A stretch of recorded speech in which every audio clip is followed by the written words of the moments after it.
the internationally acclaimed On Stage with Winford Williams. At a new time, Saturdays at 8 p.m. on CVMTV. So much more than entertainment. Yo, this is Governor representing of the CVM, you know. C-Tappen and CVM right now. Yeah. Need to estimate your duty? Perform a track and trace? Search for a declaration? Then download the Jamaica Customs mobile app today. The time by the Jamaica Customs Agency is 12 p.m.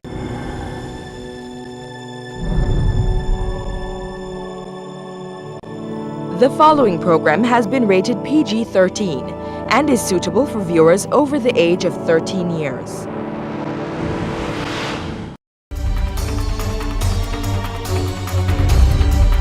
Be blessed.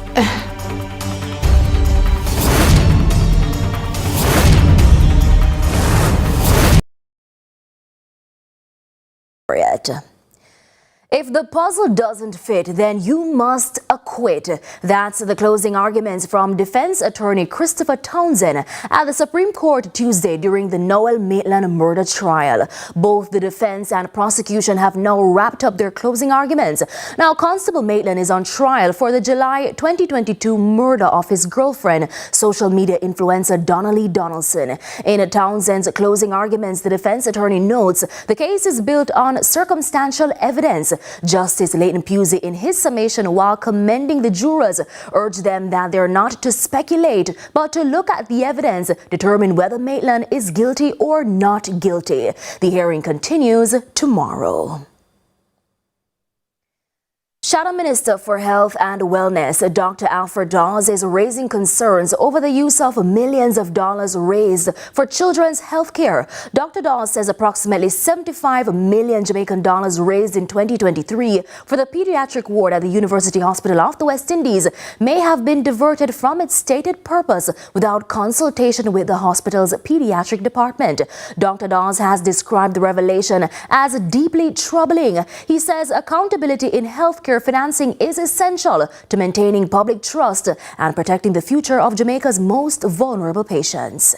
Funds raised in the name of sick children must be used strictly for the purpose promised. Anything less demands a full and transparent explanation. The pediatric unit at the University Hospital of the West Indies plays a critical national role, providing life-saving care and specialist treatment for children with serious chronic and acute illnesses. Any delay or uncertainty in funding directly affects patient outcomes and places additional pressure on an already stretched and overworked healthcare workers.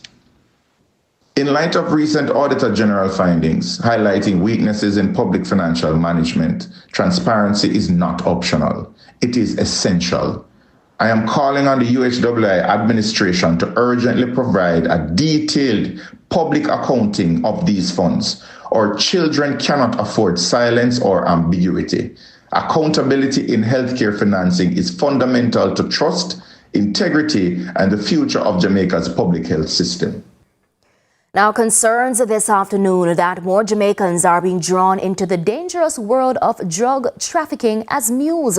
Since the start of the year, the Firearms and Narcotics Division FNID has seized more than $15 million worth of cocaine, much of it from what investigators describe as, quote, everyday Jamaicans. Director of FNID, Senior Superintendent Patricia Rowe, says he's alarmed by the trend, noting that many people are turning to the illegal trade as a quick way to make money due to mounting financial pressures. We have innocent people who have financial needs, who may be lured to engage in drug trafficking. We ask you that, for your own health and safety, ingesting cocaine is detrimental to your health. And in the case of transporting or participating in the trafficking of drugs, you will be caught by FNID. Now, we'll have more coming out of that interview with SSP Rowe later on in CVM News at 7. Now, there's a growing call for the government to improve work conditions for jurors to get more citizens to serve.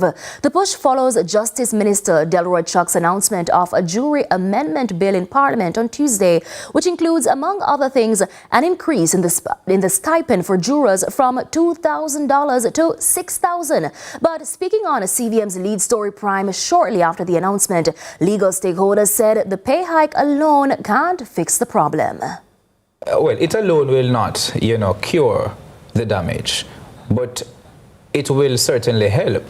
And I think the call now is for public education and at least help people to understand their civic duty. So apart from the increases in money, and the minister did mention, it's not just persons who are serving, but even persons who are just called, because you can be called and not empaneled to serve, but also the security, because it means sometimes, based on the voluminous nature of the evidence, you may have to stay late hours in the night, put them up. So you may have to put in those safeguards of having maybe a hotel or a motel that persons can stay, so they won't feel rushed to come to a verdict, and also security. I believe that we need to go back to teaching civics in the primary schools, where it is that when you're called upon to play your part, to act as a juror, you don't think it's a punishment, you don't think it's a burden, but it is something that you're willing to do. Because I've always said, even when I'm opening or closing before the jury, we talk about we want justice, and the wheels of justice can't turn if you don't participate. 3 people are now in custody as investigators make a breakthrough in a major financial crime probe. The Major Organized Crime and Anti-Corruption Agency, MOCA, says the suspects are linked to a highly sophisticated multi-million-dollar fraud scheme targeting several financial institutions across Jamaica. The arrests were made during coordinated operations in Kingston, Montego Bay and Port Moore, with charges expected later this week. To other news now, traffic officers in the parish of Portland are reporting an increase in road fatalities since the start of the year when compared to the corresponding period for last year. Since the start of January, 2 persons have been killed in road accidents across the parish. When compared to 1 road fatality up to January 21 of last year. The most recent accident, which resulted in the death of 2 men, took place on Monday morning, and another which happened in White House. The first incident happened in Savannah Lamar, and the second happened in White House, both in Westmoreland. Now, the first incident took place about 7:30 a.m. on Monday along a section of Paradise Main Road leading into Savannah Lamar. The now deceased 29-year-old Alonzo Gunter of a Savannah Park address was driving a Toyota Yaris motor car from the directions of Savannah Lamar towards Ferris Community. Now, later on Monday night, about 10:30, 37-year-old Javid Wright, otherwise called Jaja, died from injuries he sustained after being hit by a Toyota Oxio motor car. A total of 37 persons lost their lives in 35 road accidents across the parish of Westmoreland during the course of 2025. Now, detectives assigned to the Kingston East Police Division have launched an investigation into a homicide on Dorada Drive, Harborview, on Tuesday. The deceased have been identified as 53-year-old Morveen Thompson Palmer, a paralegal, and 49-year-old Pete Palmer, a mason. Reports from the Elliston Road Police are that about 10:30 a.m., relatives sought assistance of the police to make checks on the couple after calls to them went unanswered. Upon the team's arrival, the Palmers were seen lying motionless in a pool of blood at the front of the premises. Both were transported to hospital where they were pronounced dead. Now, investigation continues. Prime Minister Dr. Andrew Holness delivered the keynote address at the 21st Regional Investments and Capital Markets Conference at the Jamaica Pegasus Hotel on January 20.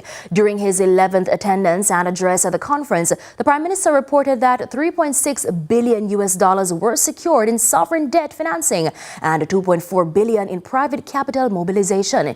He referenced the importance of separating political matters from that of the economy. He says when Jamaica is compared to its peers when it comes to recovery from natural disasters, the country has done fairly well.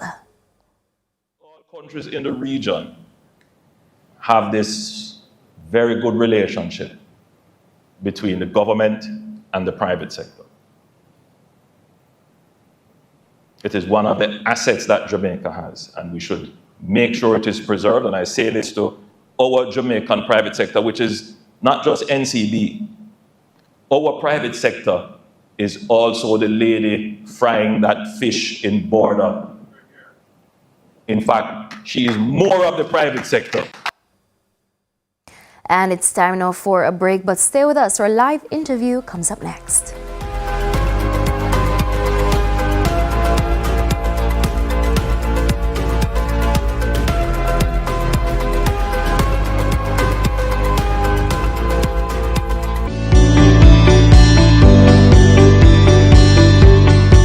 Hi, I'm Landy. Welcome to NLA Connect, the National Land Agency's customer engagement platform. NLA Connect is a simple, user-friendly platform designed to help you share your feedback, get support, and updates about land-related matters. Available 24/7, NLA Connect allows you to share suggestions, comments, and commendations, submit queries and report issues, attach files with your requests, track requests and get real-time status updates, connect with NLA client engagement officers, and provide feedback on the service received by the platform. We're making it easier for you to connect with us. You can access NLA Connect via our website, using the kiosk at any of our offices, or scanning the QR code displayed at our locations. Need any help along the way? Check out our FAQs section. It has all the answers you need in one location. NLA Connect, your voice, our priority. Ashman's Equipment, the new name in forklift sales and rentals in Jamaica. Top quality, low prices, fleet discounts available, 12-month warranty, free service parts, daily rentals, crazy cheap. Ashman's Equipment, same forklift, better deals.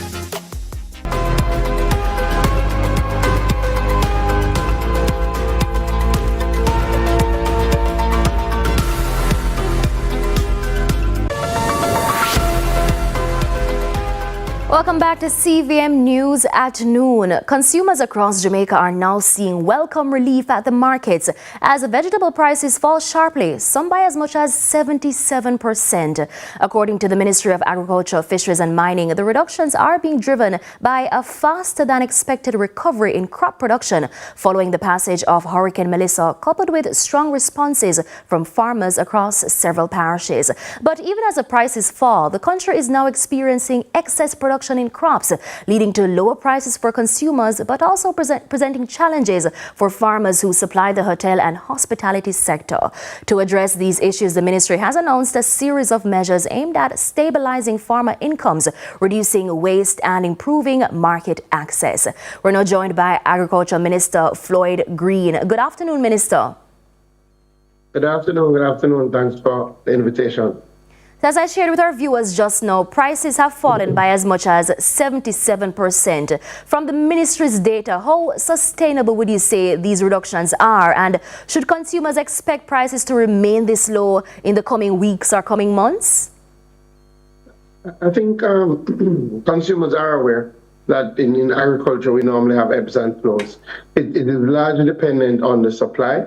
Our demand is fairly consistent across our crop line. So depending on once the supply meets the demand, then there are sort of standard prices. The prices do go to extremes. So we would have seen extremes right after Hurricane Melissa, where the supply was just not able to meet the demand. And then we do go to extremes where we see the supply outstrips the demand, where the prices go significantly low. What we want in general is to keep the prices in that middle range, right? Where it is affordable for the consumer and where it is also still presents a return on investment for the farmer. What we are seeing thus far, as you rightly outlined, is a tremendous response from our farmers. I think we really have to commend them. Even farmers in some of our hardest hit parishes have been out and have been farming again. Clearly, from the ministry, through our interventions, we have helped to make that process a little easier by removing things like the costs that would go with irrigated water supply and ensuring that our supply is up and running and providing some inputs like vegetable seeds. But what we are seeing is, one, in some areas, just a number of farmers going into some of the same crops because they are looking for the fastest source of income. So we do have some 6-week crops like our cucumbers, and we are seeing a genuine oversupply in those crops. In other areas, what we are seeing is a downturn in demand. In other words, some of our crops are really farmed for hotel sector, like a yellow squash, zucchini, eggplant. And while our sector is coming back, it's still not back to, what would be the usual numbers. So our production in those instances are outstripping the supply. What we will see over the next few weeks, that's sort of leveling off. What we don't want is to go back to shortages. So part of what we're trying to do is to provide markets so that our farmers will reinvest again. So you've described the recovery as rapid, especially given what happened with Hurricane Melissa. What specific interventions made the biggest difference in getting the farmers back into production so quickly? I would pinpoint two things. I think one thing that we have started to do, and then we started from Hurricane Beryl, was to, even before that, prepare for these events. So we do store seeds, we do have fertilizer on hand so that when we have an event of this nature, we can get out there as quickly as possible. So within the first 2 weeks after Hurricane Melissa, we would have distributed about 6,000 assorted vegetable seeds, right? And we would have distributed about 2,000 bags of fertilizer. And those were largely to farmers who were ready to go after Hurricane Melissa. So we are seeing some of that. Since that time, in total, we've done about 10,000 seeds and 5,000 bags of fertilizer. We are seeing some of that. But I think what has also made a big difference, which was a marked difference from Hurricane Beryl, is that we were able to stand up our irrigation systems much quicker. So a week after Hurricane Melissa, we were able to be serving about 75% of our customers who depend on irrigation. And we did that by, before Melissa, buying things like generators that we have, that we could deploy, so that even though those pumps don't have electricity, we now have backup generations, so we're able to get them up as quickly as possible.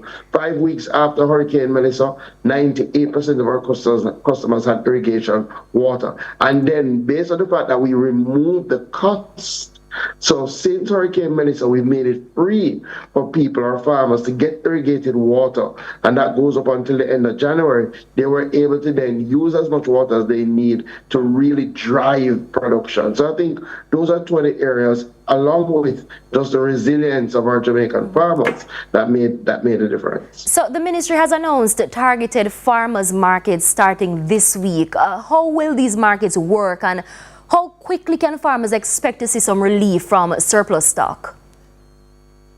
Yeah, so clearly what we don't want is our farmers to move into loss-making positions and to see a lot of wastage, because then it takes away the capacity to invest again. So we are going to start some farmers markets. Some of it is through partnership, like with various groups, with various entities, whether it be churches, community groups, and some of it is of our own volition. So this Friday we will have our first one. We will have a major one come next week Friday at the ministry's offices on Old Hope Road, and then we will move them throughout the country. And part of what we're doing is that we'll be providing transportation support so that the farmers who are seeking to access these items, these farmers markets, will be able to. But that's just one part of the strategy. The other part is working with agro-processors to see if we can get them to offtake some of the excess and convert them into juices, concentrates. Other part is to re-establish a sort of buyback program. We did this in COVID, where we literally went into the farms, bought from the farmers, repackaged, and then resold. We're going to look to do some of that. And then finally, which is a longer-term solution, not just for this intervention, but to ensure that we don't have these problems in general, is storage. So we have completed some storage facilities in St. Elizabeth, in South Manchester, in parts of North Manchester, and over the next 6 months, we're going to be operationalize these storage facilities. What this means that the farmers will be able to move the excess into storage, so that one helps to stabilize the price and helps to ensure that they get better returns on their investment. So looking beyond this immediate surplus, all that you've mentioned a while ago, what lessons has the ministry learned about disaster preparedness and especially climate resilience in crop agriculture? Well, I think what we're showing is that we're building resilience, and in a real way.